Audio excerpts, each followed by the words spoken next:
Hello there. Welcome to Jackson English Stories. You're learning English. That's great. Today, let's learn English through a short, emotional story. Don't forget to subscribe, like, and share your thoughts in the comments below. Today, I'm going to tell you the story of my life. My name is Rachel. I used to be a very quiet child. I didn't have many friends, not because I didn't want to, but because I wasn't allowed to. My parents were very strict. In my house, playing was forbidden. Friends were seen as dangerous, and hobbies were considered a waste of time. I wasn't allowed to go to kindergarten like other children. When I started first grade, I felt like a stranger lost in a crowded world. I was scared, anxious, and didn't know where to begin. Luckily, I managed to make a few friends. But deep inside, I always felt like I didn't belong anywhere. I loved drawing, was passionate about extreme sports, and always longed to explore the world out there. But every time I talked about my dreams, my parents dismissed them, saying, "Focus on your studies. Those things won't help you." I tried to push back, but the more I resisted, the more restrictions they placed on me. Slowly, I learned to stay silent, to hide my true self, just to keep the peace. Maybe that's when I became used to being alone. I met Emma when I was 18, just as I started university. She changed everything. Emma was warm, funny, and cared about me in a way no one ever had.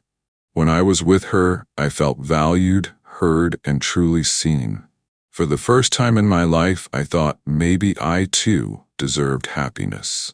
I majored in fine arts, dreaming of becoming an artist. Drawing was my whole world. It was the only thing that made me feel like myself after all those repressed childhood years. But gradually I realized Emma didn't support that path. She would often say, "What kind of future is there in art? You won't make any money after graduation. Marry me and we'll have a stable life." I was torn. Inside me were two voices, one calling me toward passion and the other toward love. And then I chose Emma. I gave up my dream of becoming an artist, closed my unfinished sketches, and set aside my desire to live a life full of color and creativity, to step into marriage at a very young age. Back then, I told myself, love is enough. As long as we have each other, everything will be okay. But I had no idea that this would be the turning point where I would lose myself completely. In the early days of our marriage, I used to think I was the luckiest man alive. We had a beautiful daughter named Lily, and I truly believed we were building a happy family. I did everything I could to take care of them, my wife and my child. I took on all kinds of housework and was even willing to put my personal goals on hold. But then, things began to change. Quietly, subtly, not with noise, but with silent pain. Emma started to look down on me. She criticized everything I did, belittled my efforts. If I wanted to take some time for myself or meet friends, she would respond coldly or sarcastically. "Do you think you're that busy?" As if you're the only one who has things to do. I began to feel small, like everything I did was meaningless in her eyes. Gradually, Emma took control of everything. The finances, the family decisions, even my emotions. I wasn't included in big or small matters, and whenever I shared my thoughts, she dismissed them as if I were just being annoying. There were times I wanted to speak my truth, but I knew if I did, I'd be scolded, blamed, or treated like I was worthless. It got worse.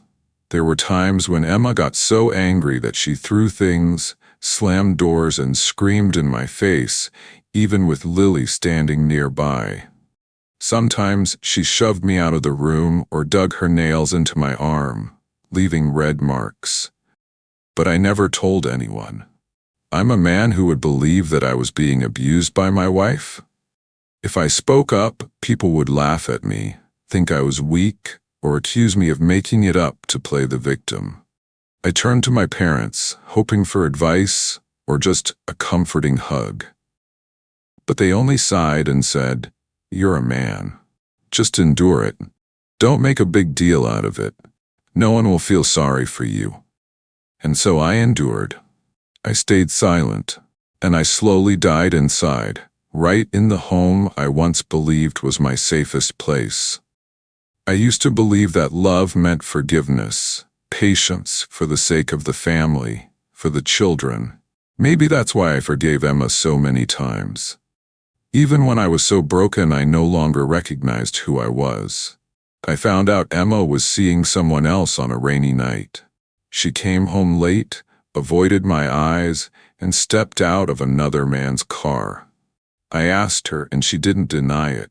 She looked at me coldly and said, "I need to feel alive." That sentence was like a knife to my chest. I was hurt, angry, but I didn't leave. I didn't know whether it was love, fear, or simply that I couldn't bear to leave Lily, the little girl who always waited for me to tell her a story each night. After a while, Emma came back, apologizing, crying, promising to change. And I gave in again. I wanted to believe. I wanted to hope. I thought if I just tried a little harder, maybe things would be different. We had a baby boy named Jake. He had my eyes and a smile that reminded me life could still be beautiful. But the truth is, Emma never changed. The old wounds hadn't healed, and new ones kept appearing.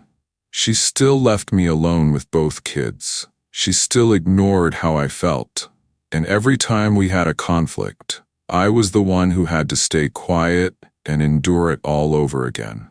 I was living in a cycle of pain, a place where love was forgotten, respect had vanished, and I sank deeper each day into isolation, sadness, and silence. When Emma left, everything completely collapsed. She left behind our 2 children without a word about coming back. From that moment on, I knew I was both father and mother, the only one my kids could count on. At the time, I still had a steady job. I worked as an appliance repair technician at a small shop in town.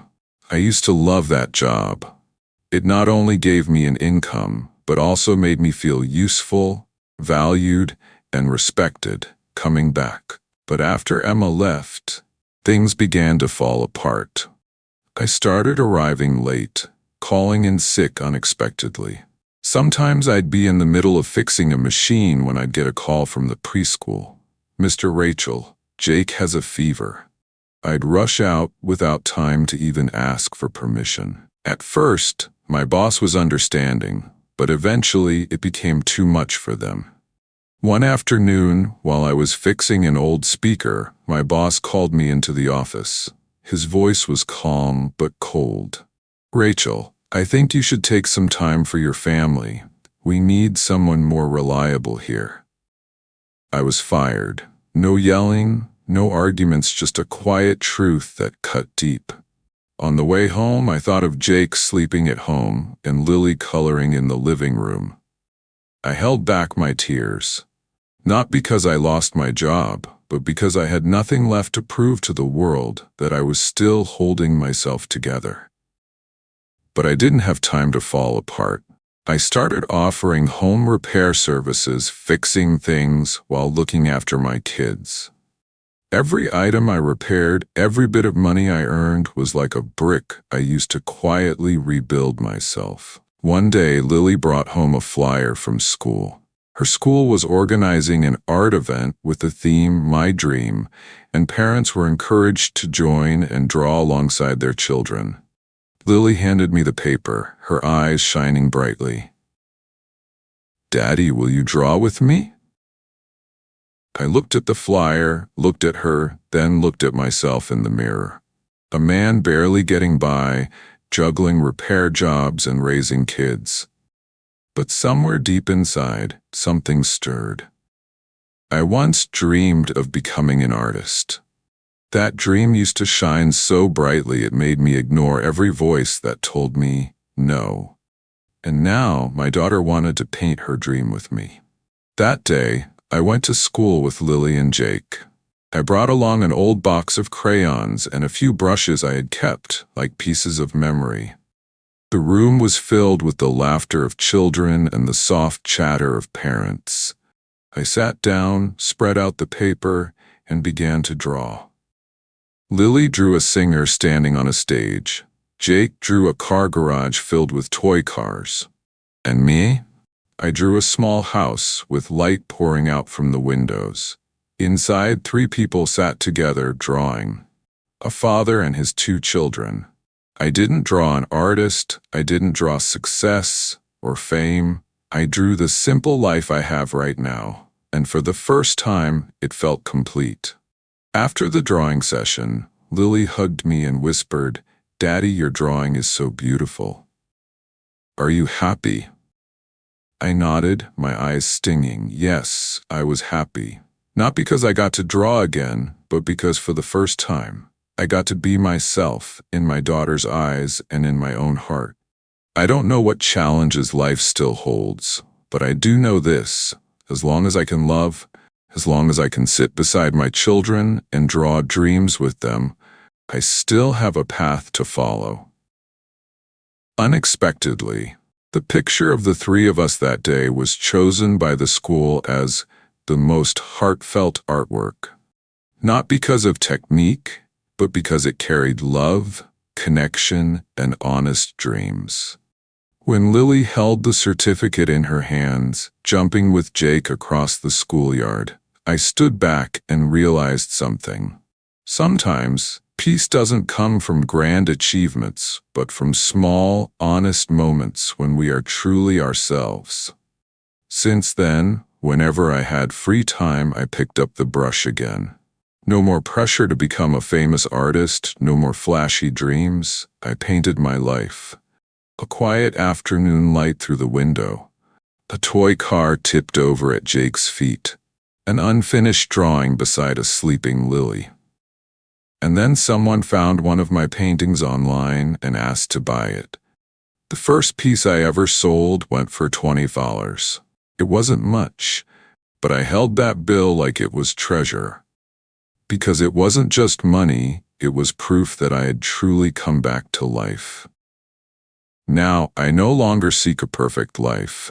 I just hope to live with happiness and safety, enough peace to raise my 2 children with love and kindness. I don't know what the future holds, but I believe that as long as I keep drawing, keep loving, and keep believing in kindness, one day, my children and I will find true peace. And if you're reading these words, if you've ever fallen, felt tired, or lost all hope, I just want to tell you one thing. You are stronger than you think. You can get through this. Please don't give up on yourself, because one day, you will smile again just like I did.